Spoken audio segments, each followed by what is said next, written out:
সুবাস আমায় মনে করিয়ে দিল আমিও নারী, আমারও কিছু কামনা বাসনা আছে। থাকলেও তোমার সে ক্ষমতা ছিল,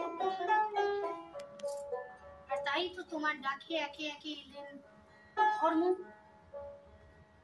এলেন পবন, এমনকি দেবরাজ ইন্দ্র।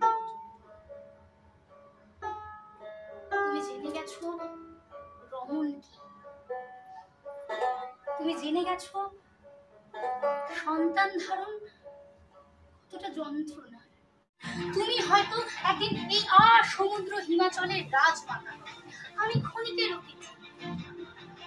আমি একজন নারী, যার কোনো লক্ষ্য নেই, যার মস্তিষ্ক নেই, যার আশা নেই, কামনা নেই, যার অতীত বর্তমান ভবিষ্যৎ কিচ্ছু নেই, আছে শুধু লোভ লালসা কামনা বাসনার একতাল শরীর।